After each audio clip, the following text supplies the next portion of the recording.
especially with different government policies. All that can happen. But whatever is available at our end to do is fun, there is recreation, there is spiritual growth, there is physical strength, right? So these are the different 8 sectors which are applicable to everybody. Of course, we have relationships, right? So, no matter who we are, whether we are small children, relevant, going to school and college, they also have career plans, right? They also have emotional needs, they have relationship needs. Or we are a renounced person, or we are a regular grihastha, householder like all of us are sitting in this room. Whoever we are, this is applicable to. So this is a universal requirement. So we are just bringing out what we all need, and therefore we will have to plug in each one of this to really have the best out of what we call life. So the purpose of doing this is to be defined, because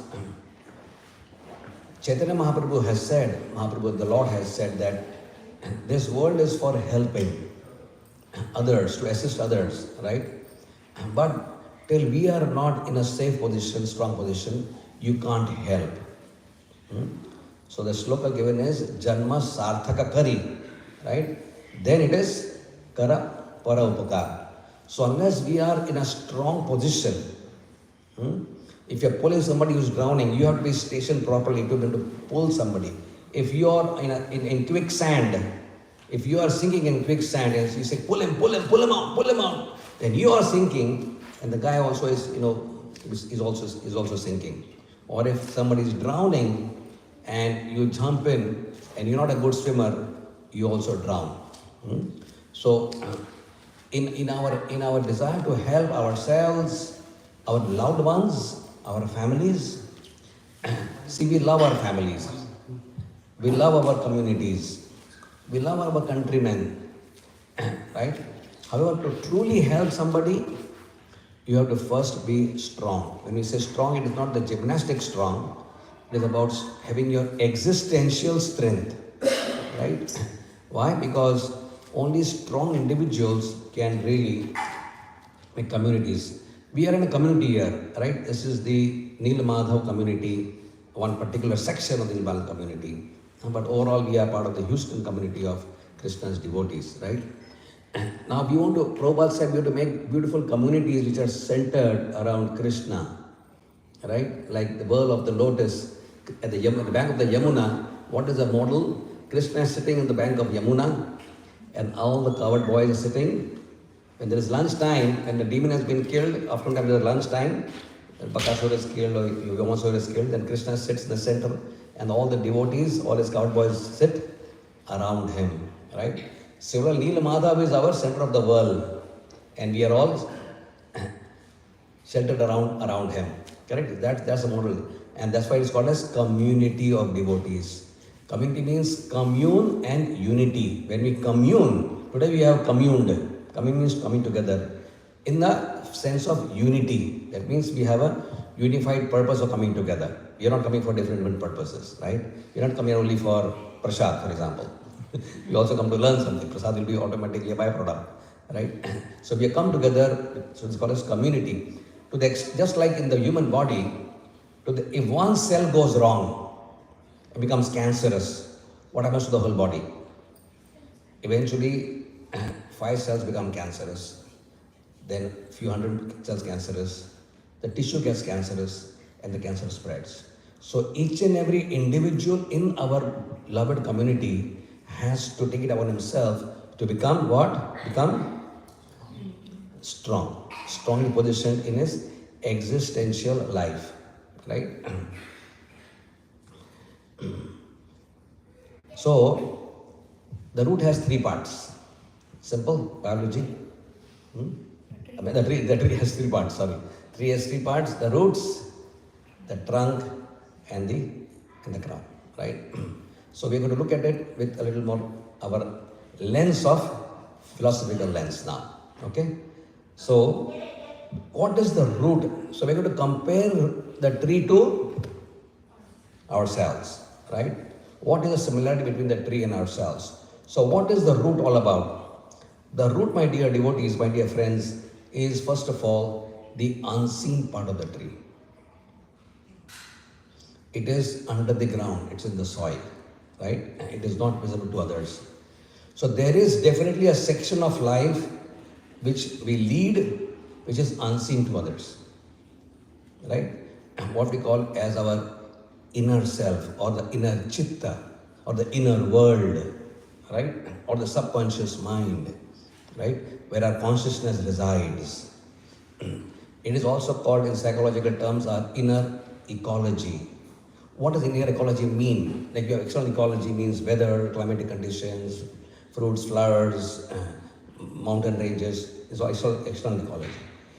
Internal ecology means when we do things in this world, why do we do those things? That means what is our motivation?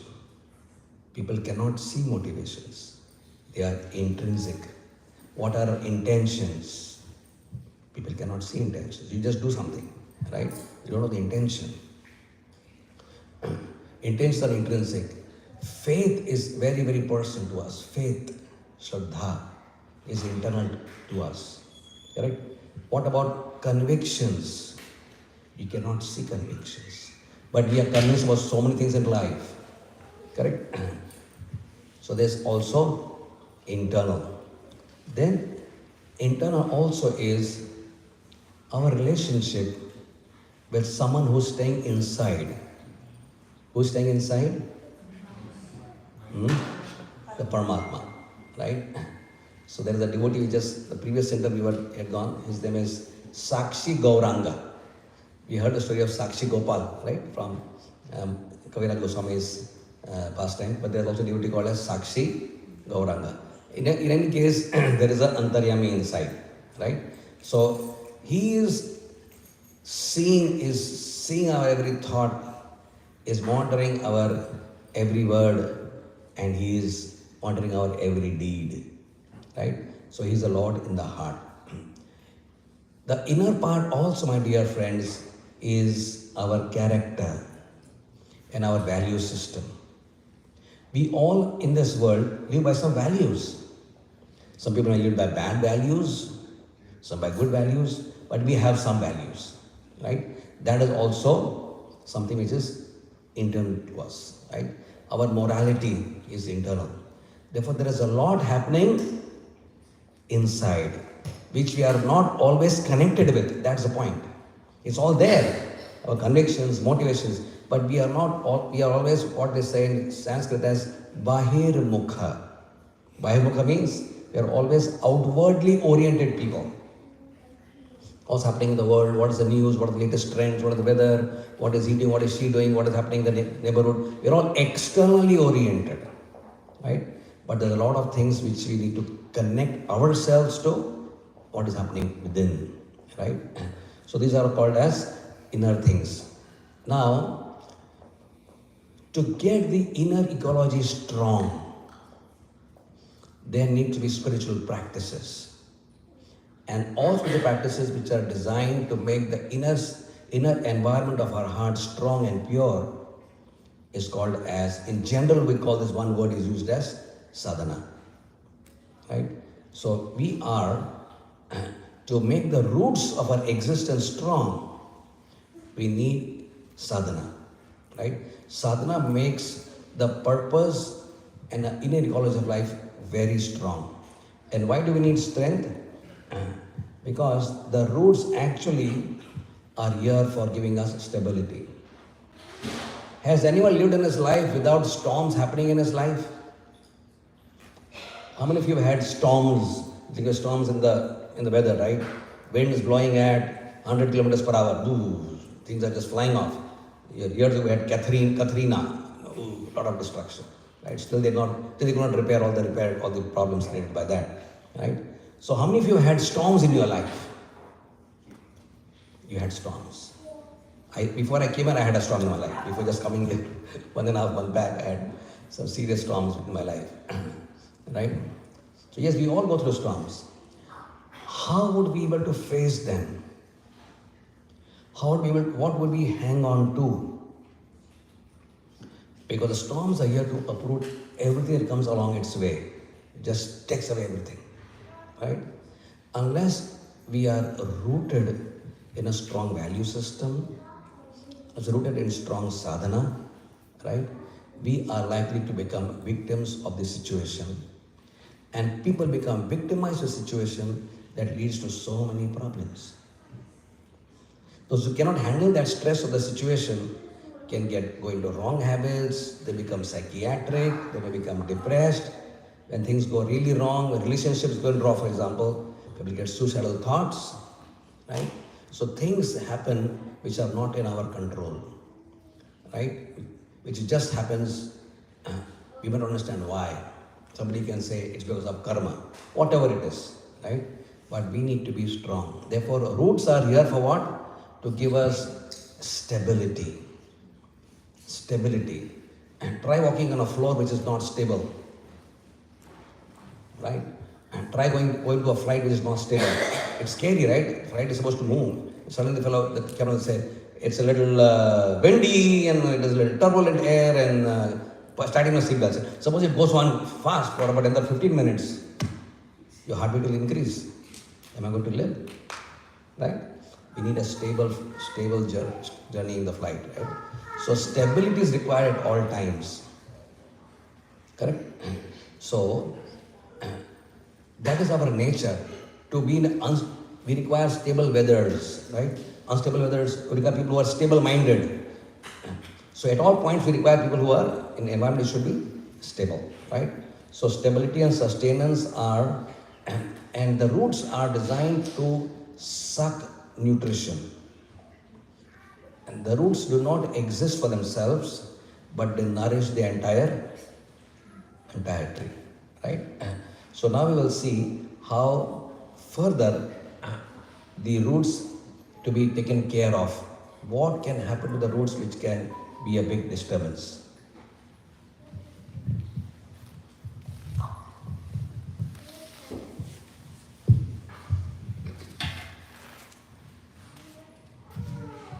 So there is this redwood forest, close by, and there are so many trees which are thousands of years old.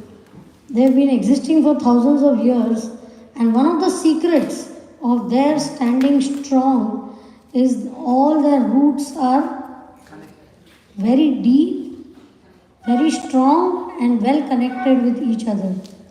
So when we mentioned in the beginning that why are we talking about becoming a strong individual first? Because individuals form families, families form communities. Communities are not made up of without people. So here we are trying to understand that how we can become strong ourselves so that we can be positive contributions to the society, to our community in every way. So it all starts from the root, as he mentioned, that without having well nourished roots, you just cannot think of life ahead. It's not possible.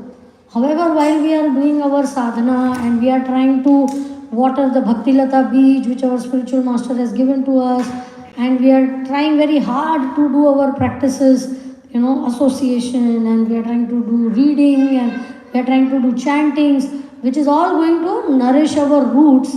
There are certain things which are known as root retarders, root growth retarders. And what could that be? I just wanted to give a small example. We have our Govardhan Eco Village at Bombay. There is Govardhan Eco Village where there is a Yamuna river, and on the bank of Yamuna there is a big tree. There was a big tree, very lush green tree with thick trunk, and so many birds had nested on it and everything, and used to give a lot of shade and everything. But after some time, devotees started noting that the tree started drying up. The leaves started falling off. Suddenly people would be walking, the twigs would fall on their heads and all. So we were wondering, that what happened? It's on the bank of the river, water body. It should be fully, nourished and strong. But what's happening? So they called the local farmers around. And the farmers came and investigated. And what did they see? That somewhere in the roots there were these small bugs. Bug had infested the root and was eating away the root.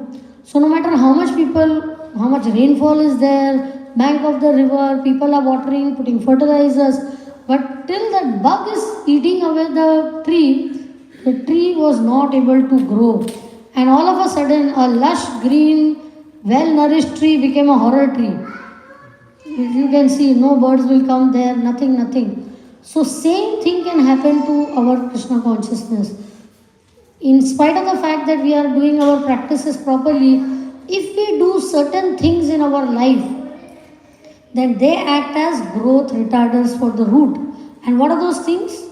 There are two, broadly categorized as two. One is we commit offenses. A new devotee, does he ever commit offense? New devotee is always very careful. Hare Krishna, Dandavat Pranam Prabhu, any seva I can do for you, whatever is there, you are so great and I am so insignificant. This is our language. So they say that, when you come to Krishna consciousness, you feel everybody is Prabhu and I am Das. After some time, you start feeling that, okay, I am also Prabhu. I am also some sort of Prabhu, so you expect that. And after a few years, you start feeling I am Mahaprabhu, big Prabhu. And everybody else should be Das. Right? So what is growing? What is happening? That bug is attacking us. And when we feel that we are great, we start judging people. We start commenting on people. We may start criticizing people. And that becomes the bug which eats up our root. Because we start committing offenses. New devotees never commit offenses.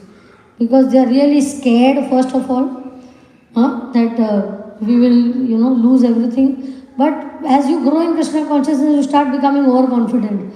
And I am quite a strong devotee, Everybody knows that I am doing so much seva and I am quite well situated and everything is going well. I can give classes also so nicely and all.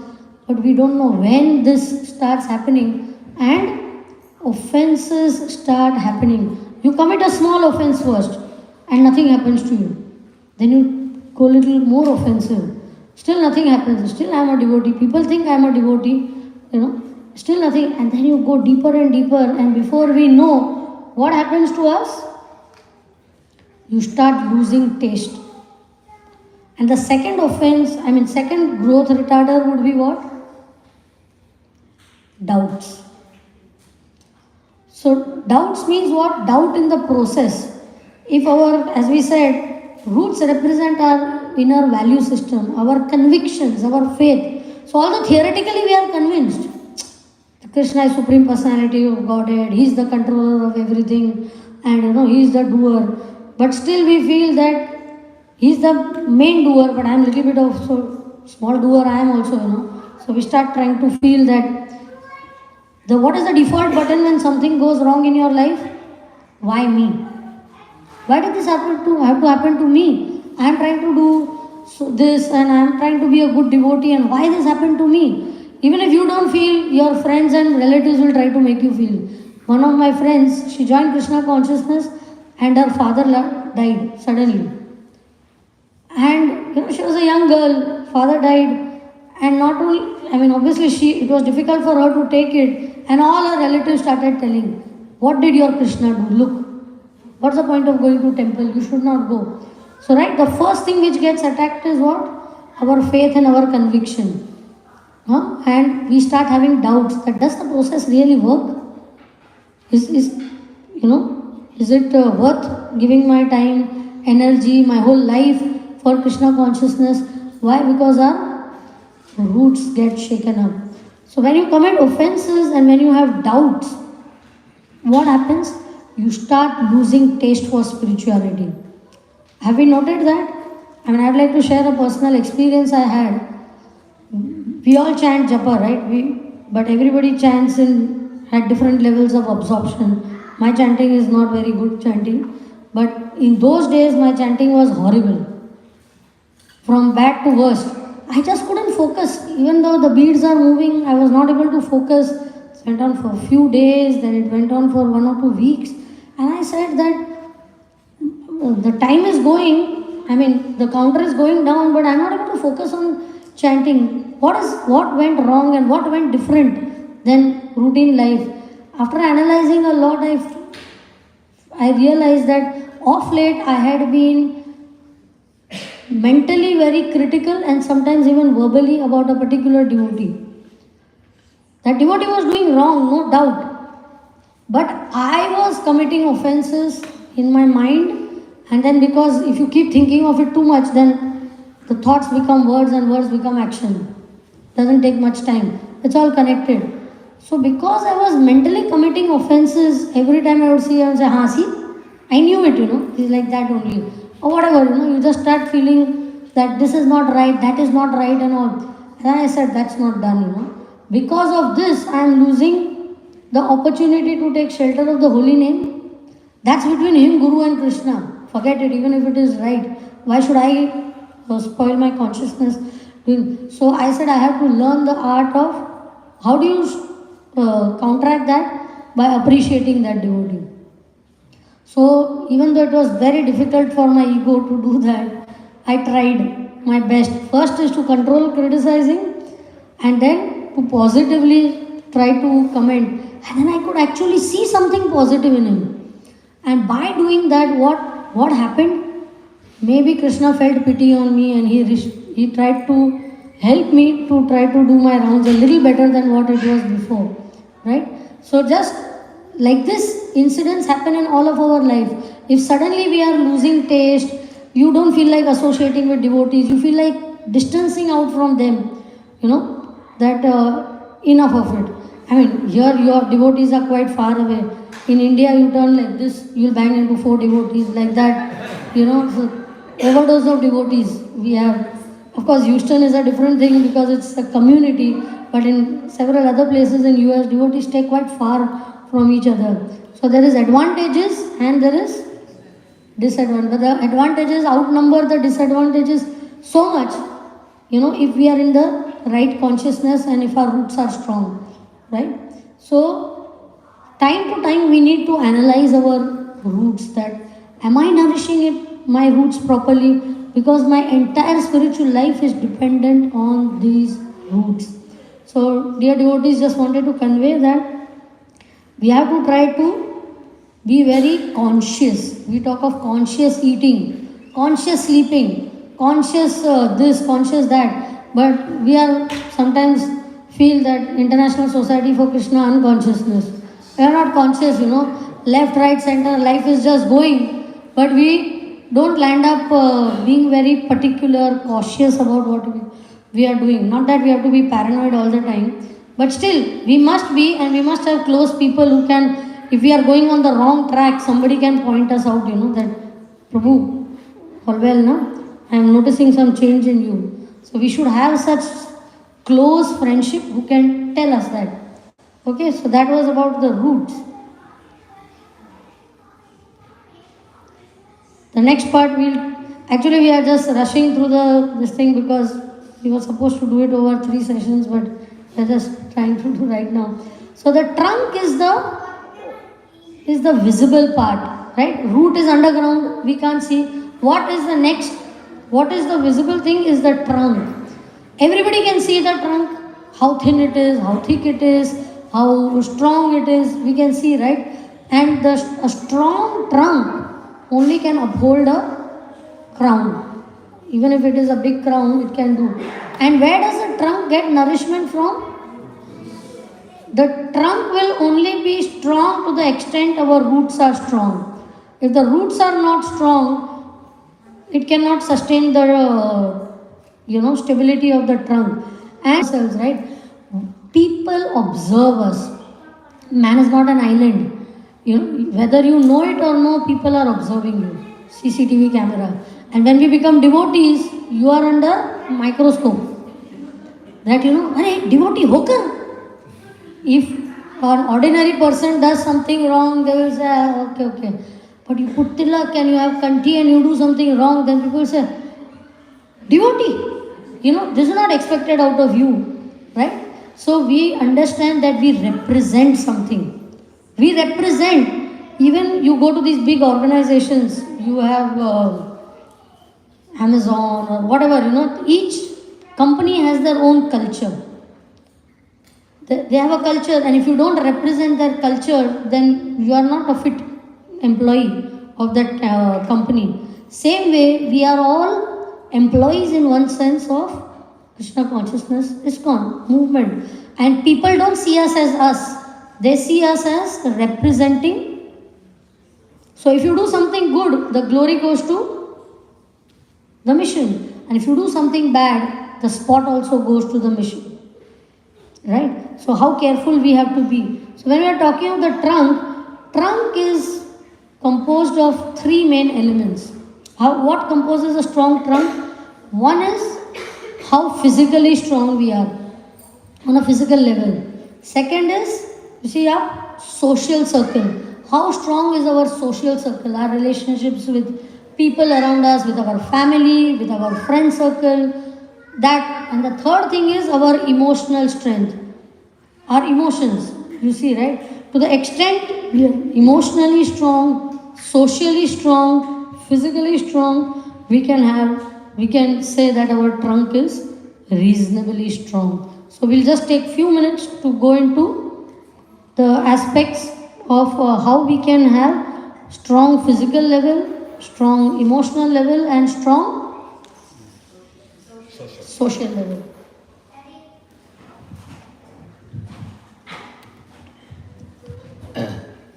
So yes, talking about physical fitness or physical a lifestyle which is promotive of physical stability, physical strength, right?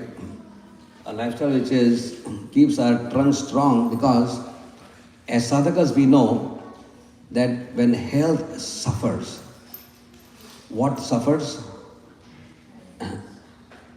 What happens to our consciousness when health is going bad? Any of you had any experience? What happens to our consciousness? We can't focus. Very disturbed. There's a great turmoil depending upon the level of sickness. If it's just a fever or a viral flu, maybe it lasts for a week or two. But if it's a major illness, it can take a massive toll. Massive toll. It can drain us completely, right? Because it sometimes may incapacitate us. It may take us from our jobs, from our schools, colleges, from our routine activities. It can really be a big roadblock. Therefore, even while we are pursuing spiritual life, each and every sadhaka sitting here will have to remember that he has to live a lifestyle which is promotive of strong physical strength, right? In fact, there is an example of, you heard the example of Shivaji Maharaj. Shivaji, everyone knows Shivaji is one of the great Rajarshis in Maharashtra. So he used to have, his guru was Ramdas. And his way of cultivating spirituality among his followers was not only teaching the spirituality, but having akhada along with that. You know what is akhada? It's like the old times gymnasium is called akhada. That means they had to be spiritually rooted. He had disciples like Shivaji who were like great people, but they also had things which made them strong because they had to fight, right? So physically, in today's world where the health is a major concern, and we may have insurance, we may not have insurance, so prevention better than cure, correct? Everyone is worried about getting sick in America, correct? Is it not true? So, what are the pillars of health? We won't go into details, but the first thing, of course, is diet, right? A proper diet. A simple triangle: diet. Then the second thing is sleep, and third thing is exercise, right?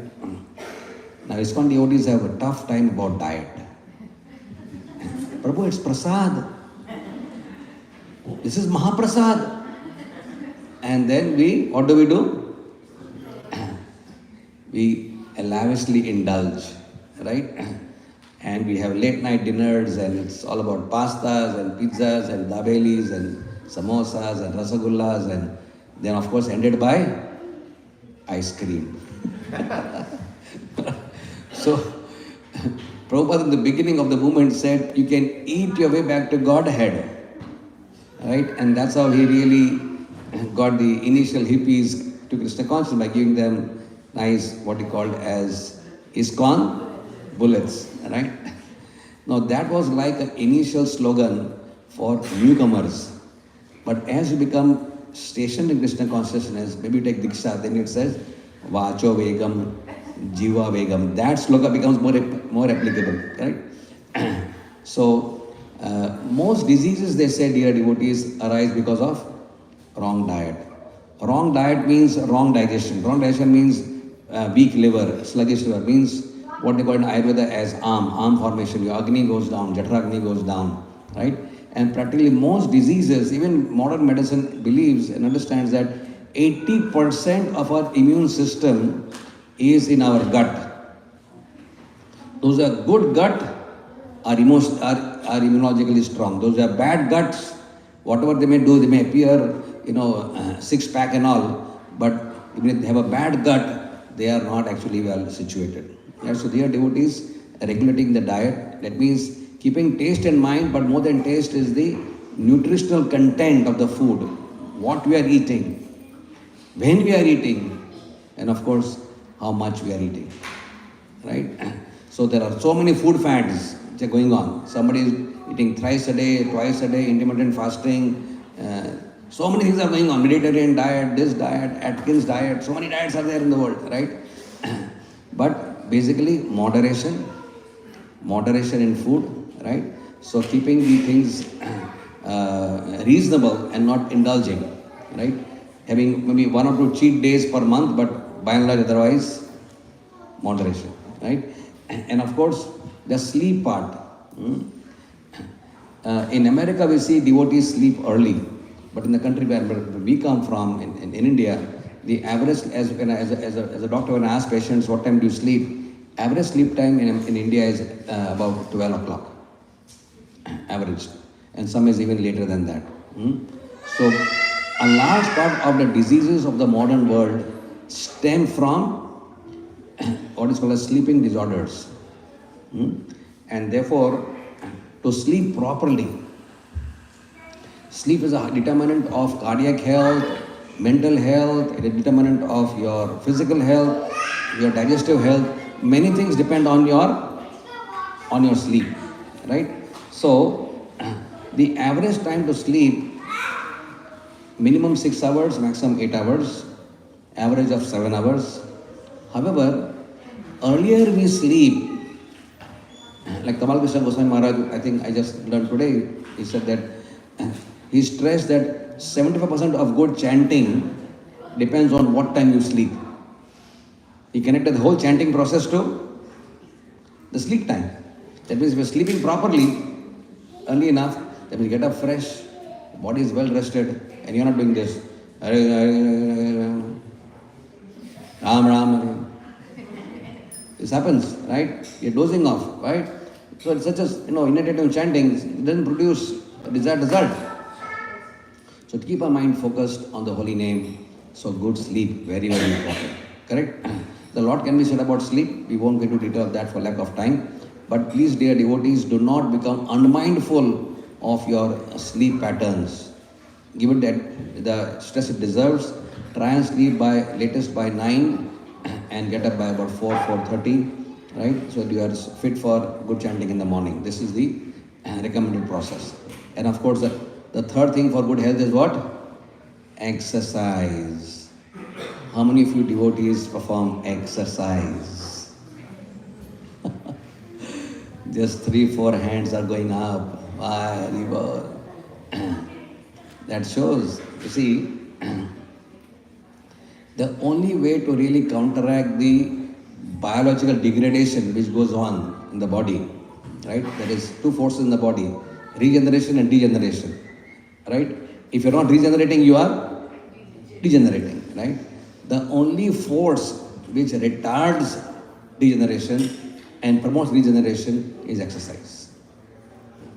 And the only proven thing in medical science and through research is that it promotes health and it causes longevity. It's proved beyond doubt. Somebody who exercises will live longer and live better, right? More than all your herbs, ashwagandha, shilajit. Best thing is exercise. Even our Srila Prabhupada, even at that fag end of 75, would go for a walk every day because exercise he could perform. So devotees must perform exercises. It not only helps the physical body. People think exercise is for mainly for muscles. No, sir. Exercise has got many. If you just ask Google or somebody, a wise man, what are benefits of exercise, you'll be surprised. Exercise is connected with the overall well-being of the individual. It also helps build confidence. It also helps psychological health. It helps as an antidote for depression. Many things really are done through the power of exercise. You may choose your own exercises. Could be stretching, could be endurance, could be muscle strengthening, whatever you want. Could be combination of yoga, could be treadmill, could be cardio, could be aerobics.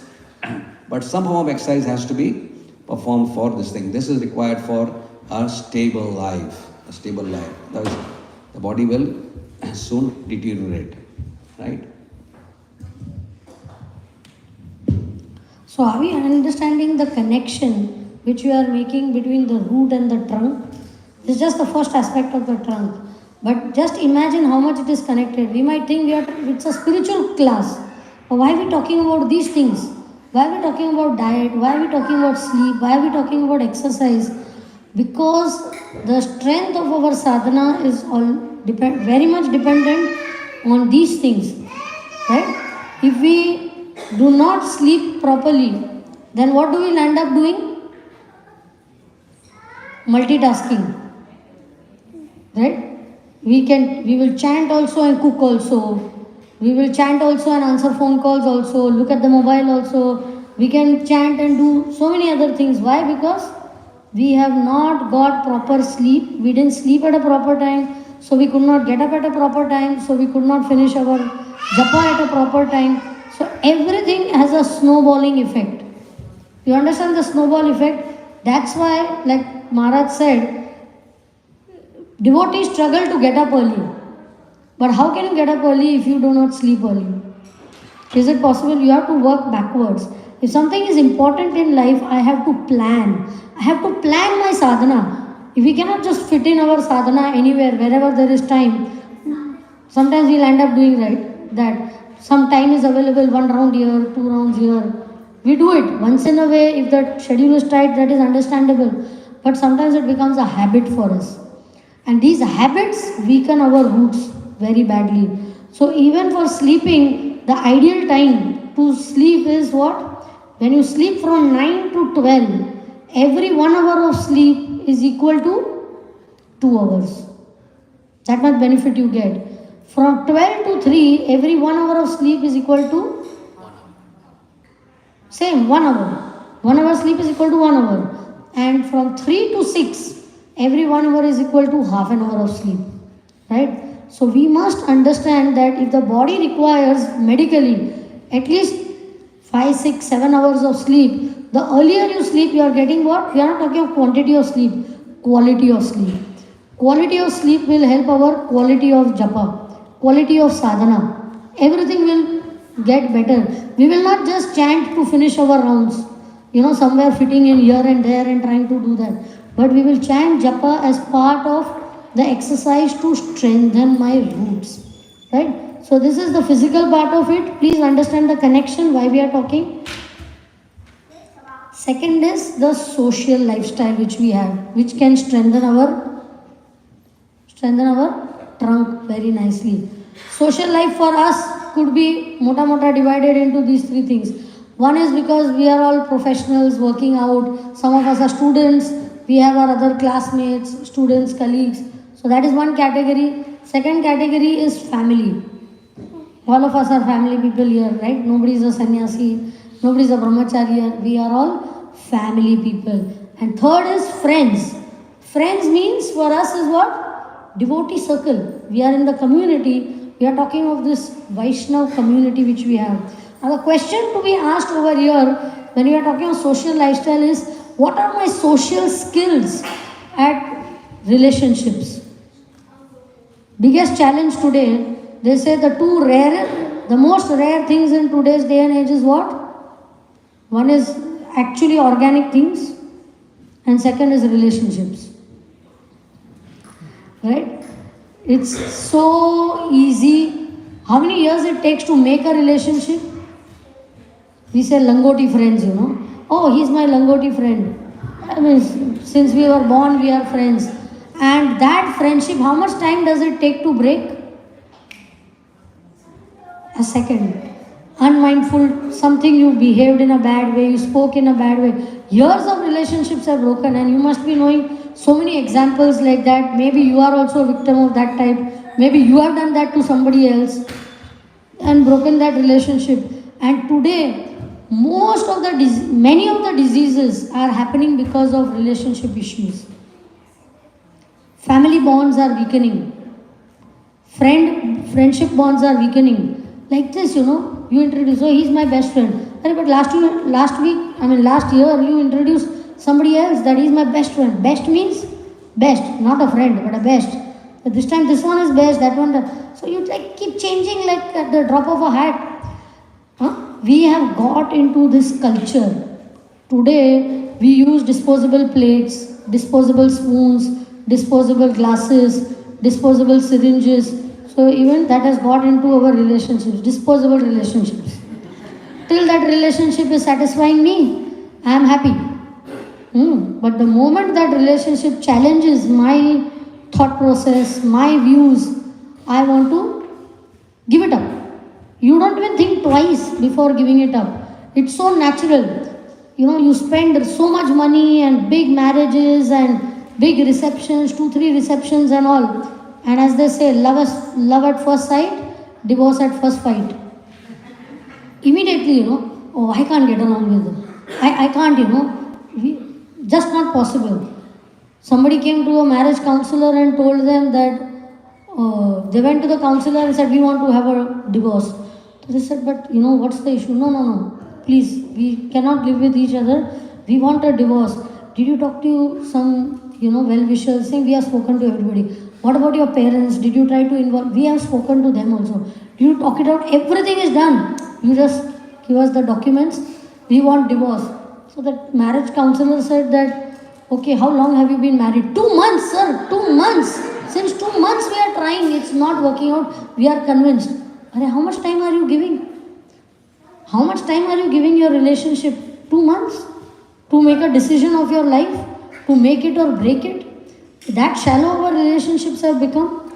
And not only that, sometimes even when we come into Krishna consciousness, if we do not learn the art of balancing, we unconsciously, subconsciously land up neglecting our families also. In the name of Krishna consciousness, in the name of Maya. We might think they are Maya. If I, too much attachment to my family is Maya, too much this is Maya, that is Maya, butter, fire, everything, all those things. And what happens? The whole family fabric is getting disturbed today. The whole family fabric is getting disturbed today. So we have to be very conscious that along with whatever we are doing, that is our responsibility. That is our God-given responsibility to have a good family relationships. And when the children see that, when the world sees that, okay, you are happy, that is the best preaching you can do. Suppose I am a big preacher, I am a GBC, I am a Bhakti Vriksha leader, whatever I am, but my family is not happy with me because I have no time for them. They are saying, Papa, I have a meeting, I have a board meeting, I have a Janmashtami meeting, I have a book distribution meeting, this, that, everything. And children are crying away and mother has to go to temple. Mother will say, I have to go to cook because today is Bhaktivinoda Thakur appearance day. I have to make bhoga there. The family, what about our bhoga?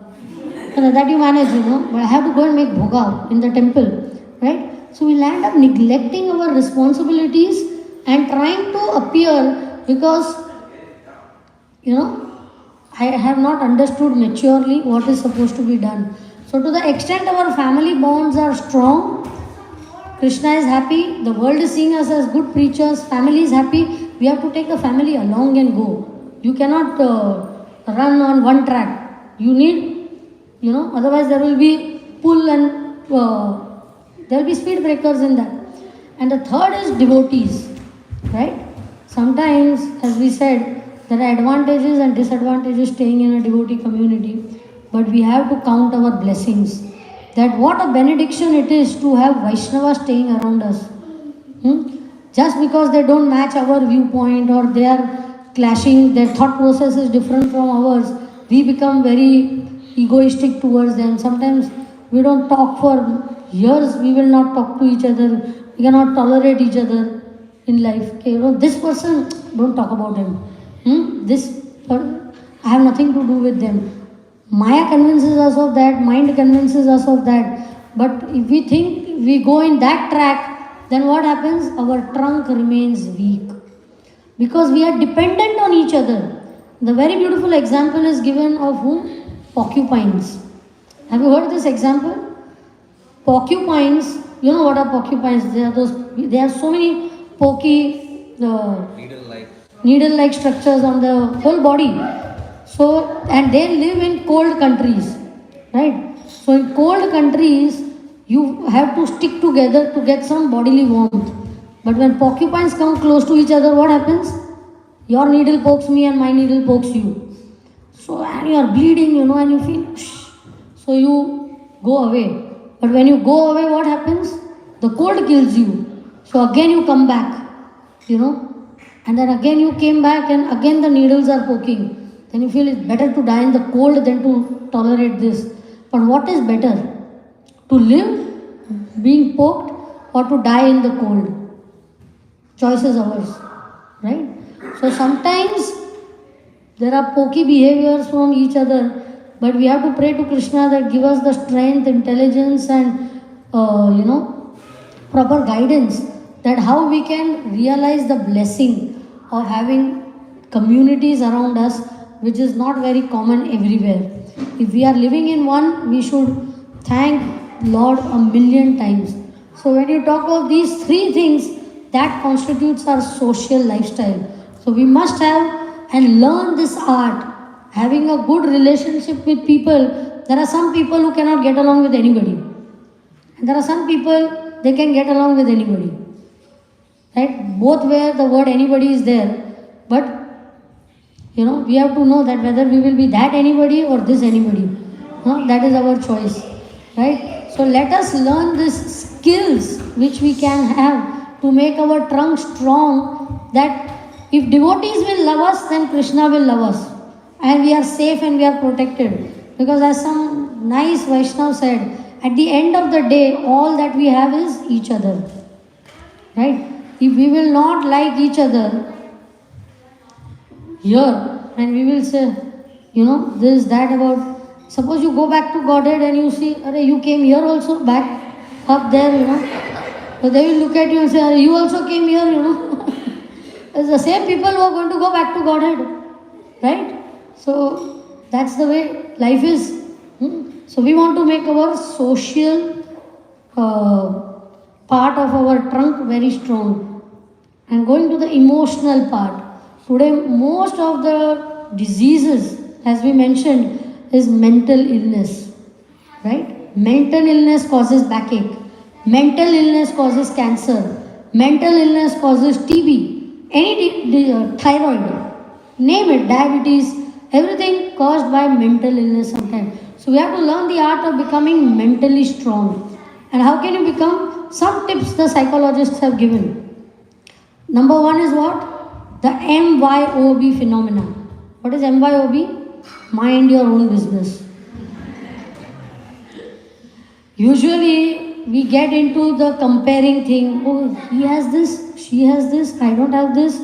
This one has this, her child is better, my child is like this, her husband is like this, my husband is like this.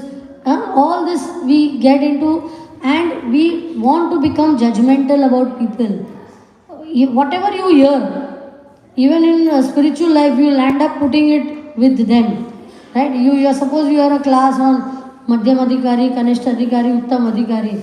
Instead of judging what you are, you will start judging others. Oh, he is Kanishta. He is Madhyam. Or she is Uttam, But like this. Arey, but that is for us, not for us to judge other people. But we become naturally pointing outward. So let us learn that whatever the other person is, that is between them, Guru, Krishna, whatever, Why I should land up staking my mental peace? I do not give the key of my happiness in anybody's hand. That remains with me. I want to be happy, so let me not involve, why this one like that and why that one like that. Let them be what I am.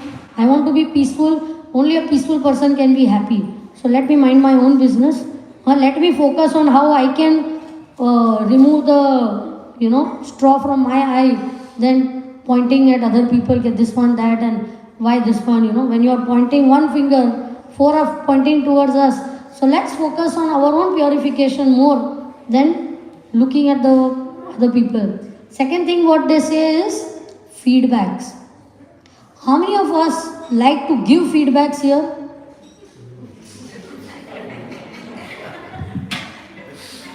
Two hands. We love to give feedback, but how many of us like to take feedback? Very difficult. We may say that, if there is anything, please do let us know. But whenever anybody will give feedback, first thing you do is what? Justify why. Right? Because anything is there. Like there's one of the persons who is doing catering in our community. And that person something not proper. So if you tell him anytime you give feedback, say, this is because gas was not there. This is because cook was new. This is because, but every time some reason is there, Why? Because we just can't handle feedback. Something or the other. Forget deep feedbacks. Even general this thing, if you are chanting and somebody wakes you up, Hari Bol, you are waking me up, I was in Samadhi. I was focusing on the holy name, and you are waking me up like that. So even that much feedback we are not able to handle. What to talk if somebody tells that, Prabhu, I think you are not doing your Krishna conscious properly, you are becoming a little more critical, a little more judgmental. Be careful, your sadhana is going down. Oh my God, those are real big feedbacks to be able to handle. So all of us need some close people in our life whom we give that adhikar to. That please, you tell that. Actually, the best person is our spouse, since we are family people, but sometimes you can't take it from your spouse. That's the last person you can take it from, right? So then we should have close friends who can tell us that. But there must be somebody who can help us in our improvement progress. Otherwise, what we will do? We will remain Bhagavad Gita as it is. Same, we will never improve, We will remain like that. So, a mentally strong person can handle feedback. They will thank you, they will welcome it, they can handle only if we are mentally strong. If we can't handle feedback, that means we are mentally weak people. Third thing is to have a clean lifestyle. Now here we are not talking of external cleanliness, that a clean house and a clean office and a clean cupboard. We are talking of what? Internal cleanliness. Are we clean in our character? Are we clean in our intentions? Are we clean in our dealings, behaviors? Sometimes our old conditionings are there, or hidden agendas are there. We are not clean in our financial dealings. Especially sometimes it happens between devotees, then it breaks hearts and it breaks faith of people. Sometimes we are not clean in our behavior, right? We may try to appear big people, but today the biggest enemy of this cleanliness is what? Mobile asur. Mobile asur? We call it asur only, right? Because it has ruined the life of so many people. Husband and wife are sitting across the table having dinner and having extramarital affairs. But nobody knows what I am doing. How will you know? Hi honey, you keep talking to the person, and honey, and behind is poison happening over there, right?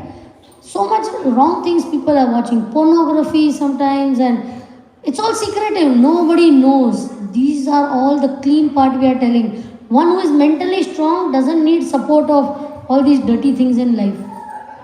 They are self-satisfied, they are mentally happy, they are mentally strong. They don't need to stoop down to these unclean habits in life, right? So we must be very careful to have this clean lifestyle. Next one is acceptance. As we said, the default button when anything goes wrong in our life is why me, right? But if we learn this art that Krishna knows better, what is that quote? No, we read over there that we don't know what. Fate is not to know. Yeah. There's a nice quote we read the other day. Fate is not to know what future holds for me, but to know who holds the future. Such a beautiful thing, right? Who holds the future? So if you know that somebody close to me is doing something to me, then you are able to accept it. But if some unknown person is doing something to me, it's very difficult for me to accept that, right? So that is one of the symptoms of surrender given in NOD, Nectar of Devotion, that the Lord is always the protector. Whatever is happening in our life, the Lord knows better. The Father can never do anything bad to us. In fact, the Lord cannot do anything less than the best for us. Not the best, He will not do anything less than the best. One devotee was sharing, every time I lost my job, I always got a better job. To the extent, he's saying that sometimes I would wait for to lose my job because I knew that the next job is going to be better than this job. Right? So that is the level of faith that a person has in the power of acceptance. Sometimes we feel, why my child is like this? They are physically challenged children, mentally challenged children. Sometimes the partners are not compatible and we feel, why me? But if we have faith that this is what the Lord wants, it's for my purification. It's for my progress, it's for my understanding. If I am able to have this power of acceptance, then life will be much easier for me because not everything in our life we can change. When you can't change people, you can't change circumstances, who has to change? My viewpoint, to be able to accept that this is going to have. And this only again a mentally strong person can do. So let's try to develop these muscles of mental strength so that we can have good physical strength, good emotional strength and good social skills to have a strong trunk.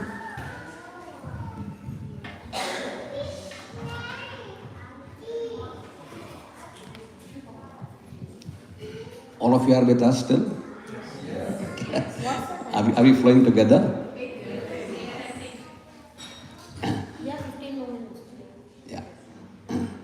So, what is the purpose of the tree? Basic question. The tree is there for the crown, basically, right? A tree is not equal to root plus trunk. The purpose why God made the tree is to give the world the crown. Crown would consist of fruits, flowers, shade, wood, whatever, so many things the tree can give. Your curry leaves and your stevia, so many things are coming from the crown, right?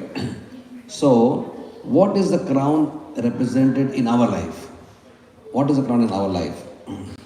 So, it is our contributions. It is what we have given to the world, what we have given to our community, what we have given to our families, what we have given to our mission, what we have given to our world. That means your net output, you have taken from the roots, right? Like we take from our Iskcon society, we take from our temples, we take from association of devotee, we take so much, right? We nourish it with chanting, Harinam, Prasad, everything. Then we try to make the trunk strong. But after taking so much, what is required is a good output, right? So, the people who have made a mark in civilization, right, are people who have been the greatest givers. Whether it is Sankaracharya, or it is Madhavacharya, or Lord Jesus Christ, or Srila Prabhupada, Tukaram Maharaj, right? These great personalities are people who have given, the big givers, the big donors, who have given life, given civilization a path to live. Correct? So we also, in our small ways, all of us need to give. Because, as it is said, in giving is receiving. If we don't give what we have received, then it will not stay with us too long. In medical science, it is said that if you don't lose a particular limb, then the limb will atrophy. If you don't use your brain will start shrinking, right? If you don't use your muscles properly, the muscles start becoming soft and flabby. They lose their tone, right? What you don't lose, you lose. If you don't use, you lose, right?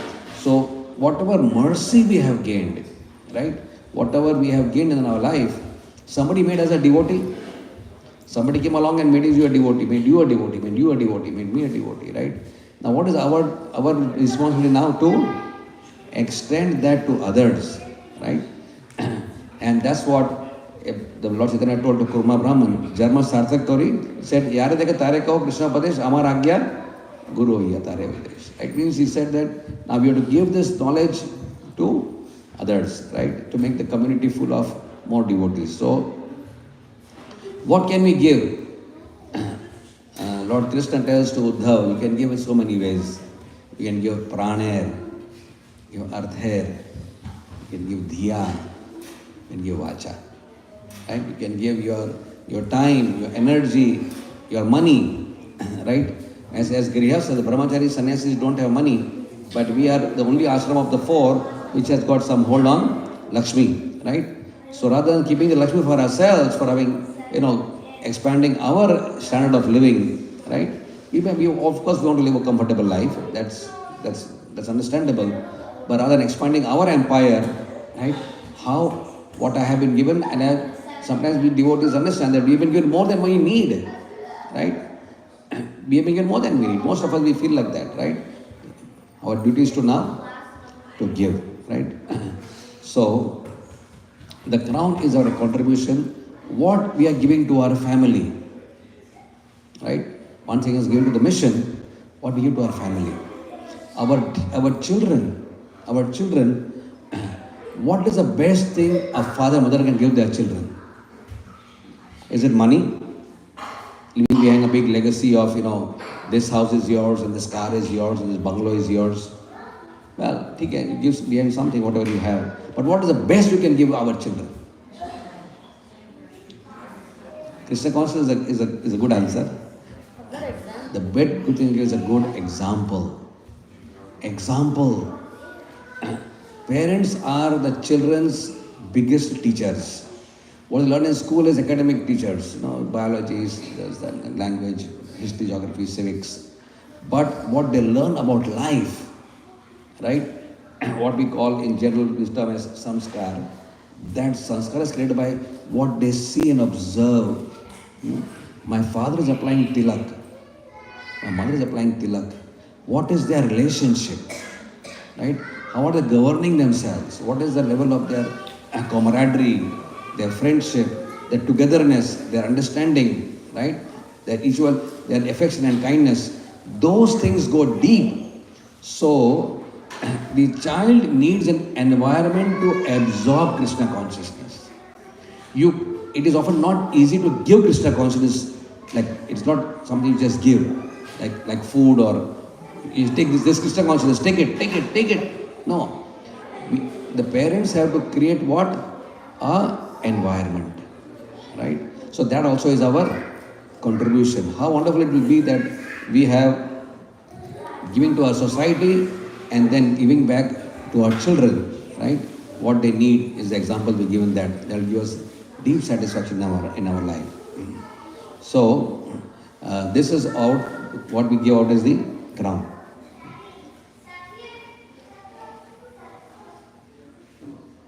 We have to go fast now. So we'll just take this few slides now.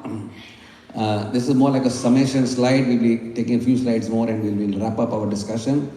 So just look at the slide. You can take pictures if you so desire. This is roots, trunk and crown. The roots are meant for nourishment, and nourishment is taking care of which dimension of life? Our spiritual well-being. The trunk is what? A proper lifestyle, what is called as sishtachar, right? What is that going to take care of? Our physical and our emotional well-being. Then is the crown. What is the crown meant for?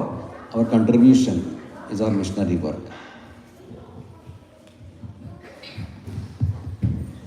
So when we are talking about the crown, here we are mainly talking about the, if suppose your name is what, beta?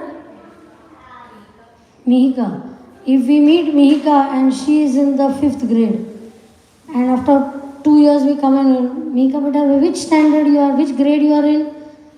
Mataji, 5th grade. After 2 more years we come, Mihika beta, which grade you are in?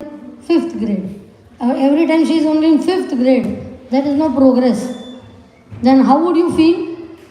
Is the growth normal or abnormal? Abnormal. So when we come to temple, initially we are in the taking mode. We are taking Krishna consciousness, we are taking services, we are taking. And if you just keep on taking only, then the growth is incomplete. After some years, we have to learn the art of giving. Because when the glass is full, it is overflowing. So when something has benefited us so much, then wouldn't we be a miser not to share it with others? Right? It's very miserly not to share the joys that we have got with other people, and that's exactly how any mission grows. We share your care, which we are getting, right? So that is the happiness which we want to share in the world.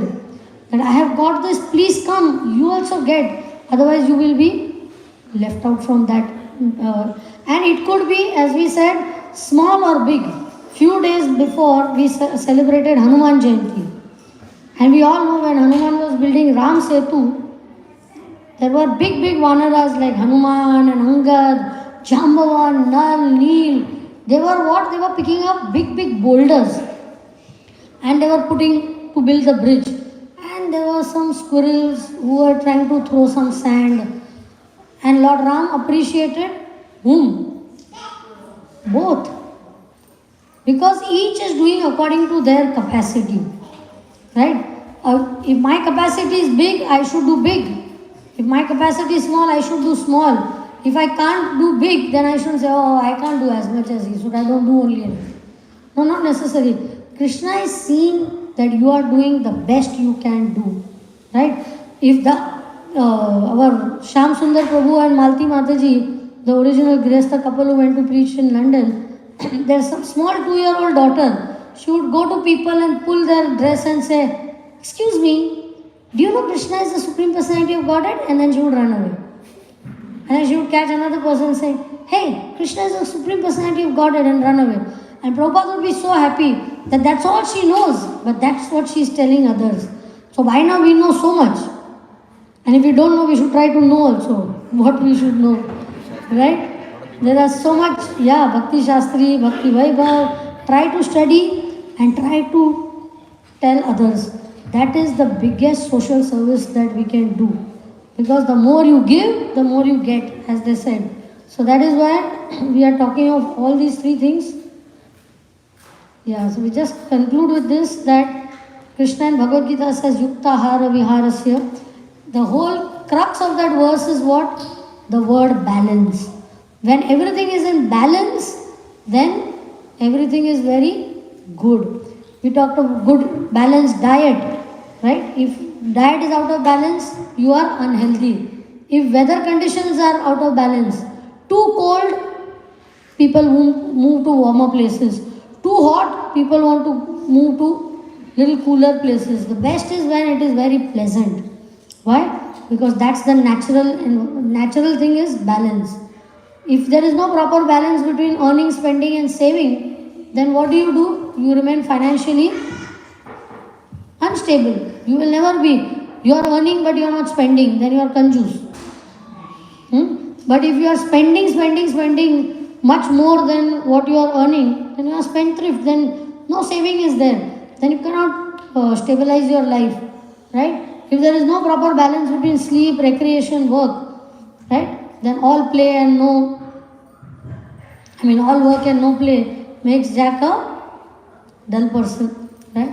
So we have to have a proper balance of all these things. So if we were to ask you what is important, the root the trunk or the crown? Obviously, a balance of all three. Because if you don't have all three, then what happens? If you focus only on the roots, Krishna consciousness, spiritual life, if somebody is coming to you with some problem and you just say, or just chant Hare Krishna, you give some thoka of some shloka, to them, then what happens? Does the person's heart change? No, they will feel you are so hard-hearted. You are not empathetic towards me. You are not empathetic towards me. You will not understand. So you become hard-hearted. If we focus only on the trunk, then what we become very self-centered and sentimental people. We are, oh me, my family, nothing else exists beyond that. Then we remain sentimental. And if we focus only on the crown, that I want to give, I want to give, I want to preach, I want to distribute books, but I have no time to chant my rounds. I have no time for my family. Then what happens? What is the use of all that giving, what you are giving, right? So here, the whole thing which we wanted to convey is, please understand, become aware yourself. When we do the seminar in a more detailed way, we have these checks, practical application. There are a few questions for root check, some questions for trunk check, some questions for crown check, but we are not going to be able to get into all that, right? Just suffices to say that please try to become more aware of what you are doing and try to have a proper balance between all three of them, because only then you will feel very productive and lead a very fulfilled life and you will be happy. Thank you. Yeah, I think this will make it even more clear what we've been talking about. So the roots stand for, the trunk stands for, our lifestyle, sadachar, acharana, right? And crown stands for seva, right? So in life, basically, to make, you have to your mnemonics, remember that there are three S's. S for sadhana, S for seva, and S for sadachar, right? These three things have to be balanced. And the last slide, the triangle.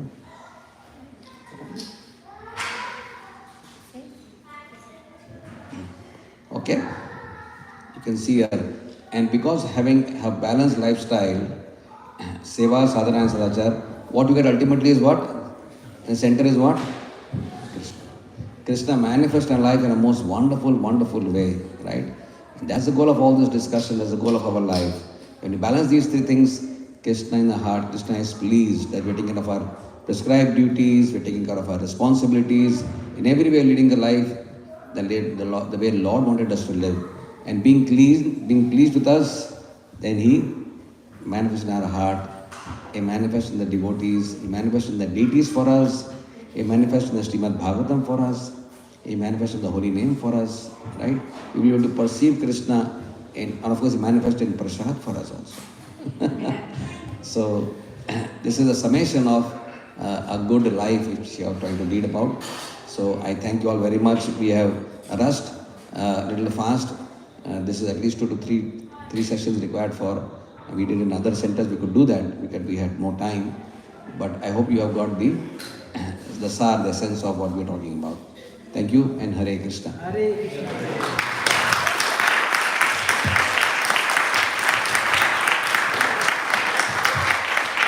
On the occasion of this seminar, Tree of Life, the most important tree for devotees is the Tulsi tree.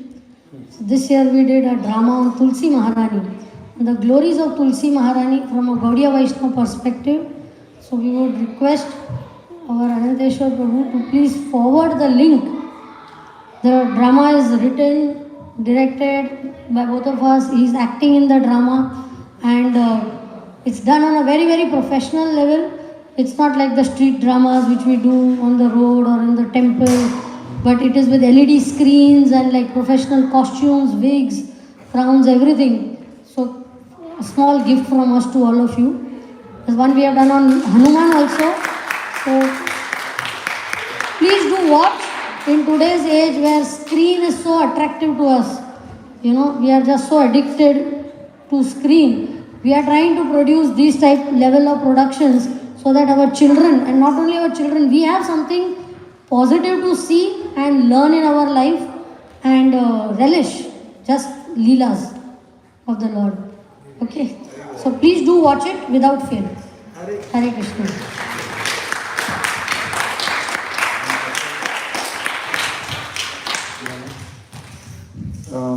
We are very thankful that Prabhu took a time, Mataji took time and enlightened us. We are running short of time, but we still have space for a couple of questions. If anyone would like to ask. Yes.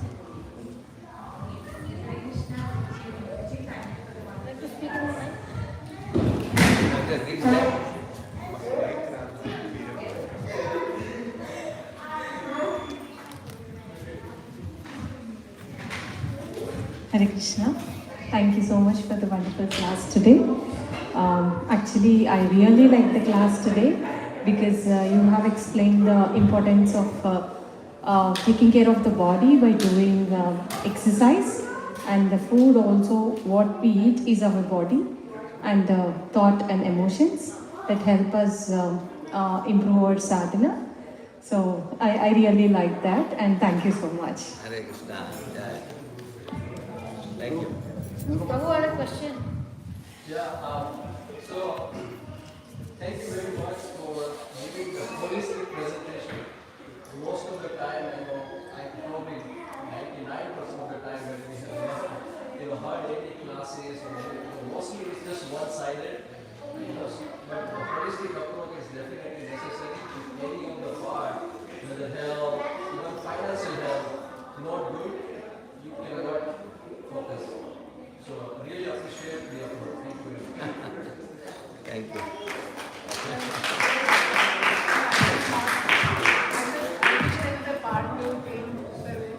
Yes, please ask. Like you skipped the last few slides, so I was really hoping we could have part 2. But is there any online class or something that we can follow? All these seminars are known as progressive lifestyle seminars.